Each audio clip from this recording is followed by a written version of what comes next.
ನಮಸ್ಕಾರ ವೀಕ್ಷಕರೇ, ನಾನು doctor Narayan Madgil, ayurvedic sexologist, ayurvedic consultant, ಬೆಂಗಳೂರಿನಲ್ಲಿ ಪ್ರಾಕ್ಟೀಸ್ ಮಾಡ್ತೀನಿ. ಟೀ ಮತ್ತು ಕಾಫಿ.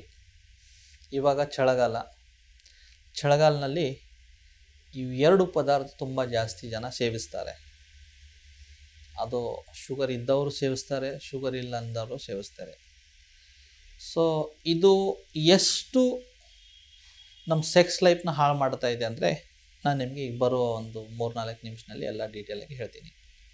ಸೊ ಅದು ಟೀ ಇರ್ಬೋದು, ಕಾಫಿ ಇರ್ಬೋದು, ಇದರಲ್ಲಿ ಮೇನ್ ಕಂಟೆಂಟ್ ಏನೇನೆಂದರೆ ಕೆಫೇನ್. ಸೊ ಇದು ಒಂದು ಇಮಿಡಿಯೇಟ್ ಮೈಂಡನ್ನ ಸ್ಟಿಮ್ಯುಲೇಟ್ ಮಾಡೋದು ಒಂದು ದ್ರವ್ಯ, ಕೆಮಿಕಲ್ ಕಾಂಪೋಸಿಷನ್ನು. ಇದು ಏನು ಮಾಡುತ್ತೆ, ಮೈಂಡ್ನ ಇಮಿಡಿಯೇಟ್ಲಿ ರಿಫ್ರೆಶ್ ಮಾಡುತ್ತೆ. ಬಟ್ ಅದು ಸೀಮಿತವಾಗಿ ಕುಡಿದ್ರೆ, ನೀವು ಏನೋ ಬೆಳಗ್ಗೆ ಒಂದು ಸ್ವಲ್ಪ ನಾನು ತೊಳ್ತೀನಿ, ಈವ್ನಿಂಗ್ ಒಂದು ತೊಳ್ತೀನಿ, ಓಕೆ. ಬಟ್ ಒಬ್ಬರು ಫಾರ್ ಎಕ್ಸಾಂಪಲ್ ಯಾರೋ ಶಾಪ್ ಇಟ್ಕೊಂಡಿದ್ದಾರೆ, ಅಥವಾ ಏನೋ ಒಂದು ಸಿಟ್ಟಿಂಗ್ ಜಾಬ್ ಇದೆ, ಅಥವಾ ಸಾಫ್ಟ್ವೇರ್ ಕಂಪನಿಯಲ್ಲಿ ಕೆಲಸ ಮಾಡ್ತಾರೆ, ಎವ್ರಿ 2 ಅವರ್ಸ್ಗೆ ಅಥವಾ ಇನ್ನು ಅಂಗಡಿನಲ್ಲಿ ಕೂತು ಯಾರೋ ಕಸ್ಟಮರ್ ಬಂದರೆ ಚಹಾ ತೊಗೊಂಡು ಬನ್ನಿ, ಟೀ ತೊಗೊಂಡು ಬನ್ನಿ, ಕಾಫಿ ತೊಗೊಂಡು ಬನ್ನಿ ಅಂತ ಕೊಡ್ತಾ ಇರೋಗುತ್ತೆ. Every time you are stimulating your mind. ಇದರದ ಅಡ್ಡ ಪರಿಣಾಮಗಳು ಏನು? ಇದರ ಅಡ್ಡ ಪರಿಣಾಮ ಏನಂದರೆ, ಮೈಂಡು ಏನಾಗುತ್ತೆ, ಎವ್ರಿ ಟೈಮ್ ರಿಲ್ಯಾಕ್ಸ್ ಆಗಬೇಕಂತ ತಾವು ಸ್ಟಿಮ್ಯುಲೇಟ್ ಮಾಡ್ತೀರಾ, ಎವ್ರಿ ಟೈಮ್ ರಿಲ್ಯಾಕ್ಸ್ ಮಾಡಬೇಕಂತ ಸ್ಟಿಮ್ಯುಲೇಟ್ ಮಾಡ್ತೀರಾ. First and foremost gastritis, gastric problem. Second, mind relax ಆಗಲ್ಲ, ಅದರಿಂದ ಕರೆಕ್ಟಾಗಿ ನಿದ್ರೆ ಬರಲ್ಲ. ಮೂರನೇದು ಎಕ್ಸೆಸ್ ಯೂರಿನೇಷನ್, ಮೂತ್ರ ಜಾಸ್ತಿ ಬರೋಕ್ಕೆ ಸ್ಟಾರ್ಟ್ ಆಗುತ್ತೆ, ಯಾಕಂದರೆ ಇವೆಲ್ಲ ಡೈಯೂರೆಟಿಕ್ಸ್. 4ನೇದು ಬಾಡಿನಲ್ಲಿ ಕಾರ್ಬೋಹೈಡ್ರೇಟ್ ಅಂಶ ಜಾಸ್ತಿ ಆಗಕ್ಕೆ ಸ್ಟಾರ್ಟ್, ಯಾಕಂದರೆ ಈ ಟೈಮ್ ನೀವು ಟೀ ಕುಡಿದ್ರೆ ಶುಗರ್ ಕುಡಿತೀರಾ, ಶುಗರ್ ಡೆಪೋಸಿಷನ್ ಜಾಸ್ತಿ ಆಗಿಬಿಟ್ಟು ಬಾಡಿನಲ್ಲಿ ಫ್ಯಾಟ್ ಡೆಪೋಸಿಷನ್ ಜಾಸ್ತಿ ಆಗಕ್ಕೆ ಸ್ಟಾರ್ಟ್ ಆಗುತ್ತೆ. 5ನೇದು ಸಣ್ಣ ವಿಷಯಗಳಿಗೆ ಮೈಂಡ್ ಇರಿಟೇಟ್ ಆಗೋದು, ಕೋಪ ಬರೋದು, ಇವೆಲ್ಲ ಲಕ್ಷಣಗಳು ಎಕ್ಸೆಸ್ ಟೀ ಮತ್ತು ಯಾರು ಕಾಫಿ ಕುಡಿತಾರೆ ಅವ್ರನ್ನಲ್ಲಿ ವೆರಿ ಕಾಮನ್. ಸೊ ಇದಕ್ಕೆ ಸೆಕ್ಸಾಲಜಿಗೆ ಏನು ಸಂಬಂಧ? ಯಾಕಂದರೆ ನಾನು ಸೆಕ್ಸ್ ಬಗ್ಗೆ ಮಾತಾಡ್ತಾ ಇದ್ದೀನಿ. ಟೀ ಕಾಫಿ ಎಷ್ಟು ಜಾಸ್ತಿ ಕೊಡ್ತೀರಾ ಆ ಟೈಮಲ್ಲಿ ಸರ್ಟನ್ ಕೆಮಿಕಲ್ಸ್ ಬ್ರೈನಲ್ಲಿ ಜಾಸ್ತಿ ಸಿಕ್ರೇಷನ್ ಆಗುತ್ತೆ.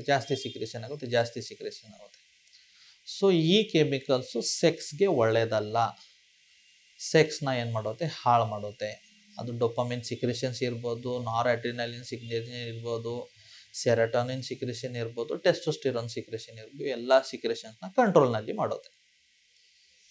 ಮತ್ತು ಹೇಳಬೇಕಂದ್ರೆ ಟೀ ಮತ್ತು ಕಾಫಿ ಕೊಡೋ ಪದ್ಧತಿ ಏನಂದರೆ, ಆ್ಯಕ್ಚುಲಿ ಸೈನ್ಸ್ ಏನಿದೆಯಲ್ಲ, ಟೀ ಕಾಫಿ ಇದು ಎಲ್ಲ China, south Korea, north Korea ಈ ಭಾಗದಲ್ಲಿ ಆ ಟೈಮ್ನಲ್ಲಿ ಅದು ಪ್ರಚಲನ ಇತ್ತು. ಬರ್ತಾ ಬ್ರಿಟಿಷರು ಅಲ್ಲಿ ಆ ವೆದರು ಅಲ್ಲಿಂದ ನಮ್ಮ ಇಂಡಿಯಾಗೆ ತೊಗೊಂಡು ಬರ್ತಾರೆ. ಬ್ರಿಟಿಷರು ಇಲ್ಲಿ ಬಂದಾದಮೇಲೆ ದೆನ್ ಅವರೆಲ್ಲ ಇವು ಮೌಂಟನ್ಸು, ಹೈ ಹಿಲ್ ಸ್ಟೇಷನ್ಸ್ ನೋಡಿಬಿಟ್ಟು ಅಲ್ಲಿ ಆಸಾಮ್ ಸೈಡಿಗೆ ಟೀ, ನಮಗೆ ಕಡೆ ಚಿಕ್ಕಮಗಳೂರು ಸೈಡಿಗೆ ಕಾಫಿ ಎಸ್ಟೇಟ್ಸ್ ಎಲ್ಲ ಮಾಡಿಬಿಟ್ಟು ಆಮೇಲೆ ಸ್ಲೋಲಿ ನಮ್ಮ ಇಂಡಿಯನ್ಸ್ನಲ್ಲಿ ಇದು ಪ್ರವೃತ್ತಿ ಸ್ಟಾರ್ಟ್ ಆಗುತ್ತೆ. ಇದು ಏನಿಲ್ಲ, ನಮ್ಮೊಂದು 150-200 ಮುಂಚೆದೇ ಇತಿಹಾಸ ಇದೆ. ಇದಕ್ಕಿಂತ ಮುಂಚೆ ನಮ್ಮ ಇಂಡಿಯಾನಲ್ಲಿ ಟೀ ಕುಡಿಯೋದು ಅಭ್ಯಾಸ ಜನರ ಹತ್ರ ಇರಲಿಲ್ಲ. ಆಗ ಅಲ್ಲಿನಲ್ಲಿ ಎಲ್ಲರೂ ಏನು ಮಾಡ್ತಿದ್ರು ಅಂದರೆ ಹಾಲು ಕುಡಿತಿದ್ರು. ಟೀ ಏನು ಮಾಡುತ್ತೆ, ಬರ್ತಾ ಬಾಡಿದ ಮಸಲ್ಸ್ನ ವೀಕ್ ಮಾಡುತ್ತೆ, ಬಾಡಿ ಸ್ಟ್ರೆಂತ್ನ ವೀಕ್ ಮಾಡುತ್ತೆ. ಮತ್ತೊಂದು ಟೀ ಅಥವಾ ಕಾಫಿ ಹೇಗೆ ಕುಡಿಬೇಕಂದ್ರೆ ಪ್ಲೇನ್ ನೀರು ಜೊತೆಗೆ ಕುಡಿಬೇಕು. ಬೇರೆ ಎಲ್ಲ ಏನು ಮಾಡ್ತಾರೆ, ಗ್ರೀನ್ ಟೀ ಆಗಲಿ ಅಥವಾ ಫಾರಿನಲ್ಲಿ ಯುರೋಪ್ನಲ್ಲಿ ಹೋದರೆ ತಮಗೆ ಟೀನಲ್ಲಿ ಹಾಲು ಸಿಗಲ್ಲ. ಬಿಸಿ ನೀರಿನಲ್ಲಿ ಟೀ ಪೌಡರು ಅಥವಾ ಕಾಫಿ ಪೌಡರ್ ಹಾಕ್ಬಿಟ್ಟು ಚೆನ್ನಾಗಿ ಕುದಿಸ್ಬಿಟ್ಟು ಅದು ಸಿಪ್ಪಲ್ಲಿ ಕುಡಿತಾರೆ.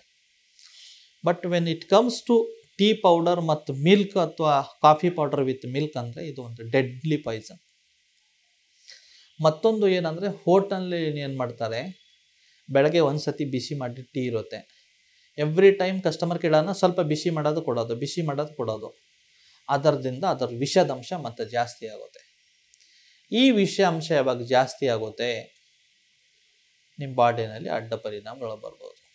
ಅದು ಲಿವರ್ನಲ್ಲಿ ಡೈಜೆಷನಲ್ಲಿ ಇಶ್ಯೂಸ್ ಬರ್ಬೋದು, ಬಾಡಿನಲ್ಲಿ ಅಕ್ಯುಮುಲೇಷನ್ ಆಫ್ ಫ್ಯಾಟ್ ಆಗಿರ್ಬೋದು, ಅದು ಹೇರ್ ಫಾಲ್ ಆಗಿರ್ಬೋದು, ಬಾಡಿನಲ್ಲಿ ಚರ್ಮ ರೋಗಗಳು ಬರ್ಬೋದು, ಬಾಡಿನಲ್ಲಿ ರೆಸ್ಟ್ಲೆಸ್ನೆಸ್ ಬರ್ಬೋದು, ಆಂಗ್ಸೈಟಿ ಬರ್ಬೋದು, ಡಿಪ್ರೆಷನ್ ಬರ್ಬೋದು. ಇವೆಲ್ಲ ಟೀ ಕಾಫಿದಿಂದ ಆಗುತ್ತೆ. ಮತ್ತು ಎರೆಕ್ಟೈಲ್ ಡಿಸ್ಫನ್ ಆಗಲಿ ಶೀಘ್ರಸ್ಖಲನ ಆಗಲಿ ಟೀ ಕಾಫಿದಿಂದನೇ ಆಗುತ್ತೆ. ಅದನ್ನು ಒಂದು ರೀಸನ್ ಇರುತ್ತೆ. ತಾವು ಟೀ ಅಥವಾ ಕಾಫಿ ತುಂಬಾ ಫ್ಯಾನ್ ಇದ್ರೆ ಸೀಮಿತವಾಗಿ ಮಾಡಿ. ಮಾರ್ನಿಂಗ್ ಏನೋ ಸ್ವಲ್ಪ 2-3 ಸಿಪ್ಪು, ಈವ್ನಿಂಗ್ ಏನೋ 2 ಆದಷ್ಟು ವಿತೌಟ್ ಮಿಲ್ಕ್ ಕುಡಿಯೋಕ್ಕೆ ಸ್ಟಾರ್ಟ್ ಮಾಡಿ. ಬಿಸಿ ನೀರು ಜೊತೆಗೇನೆ ಡಿಕಾಕ್ಷನ್ ಅಂತ ಹೇಳ್ತಾರೆ ನಮ್ಮ ಕಡೆ ಉತ್ತರ ಕರ್ನಾಟಕದಲ್ಲಿ. ಆ ಥರ ಕುಡೀರಿ. ಮಿಲ್ಕ್ ಟೀ ಅಥವಾ ಮಿಲ್ಕ್ ಕಾಫಿ ಒಳ್ಳೆ ಕಾಂಬಿನೇಷನ್ ಇಲ್ಲ. ತಾವು ಇದ್ರ ಬಗ್ಗೆ ಸ್ಟಡಿ ಮಾಡಿ ಗೂಗಲ್ನಲ್ಲಿ, ನಿಮಗೆ ಗೊತ್ತಾಗ್ಬಿಡುತ್ತೆ. ಸೊ ಟೀ, ಕಾಫಿ ಮತ್ತು ಸೆಕ್ಸ್ ಪವರ್.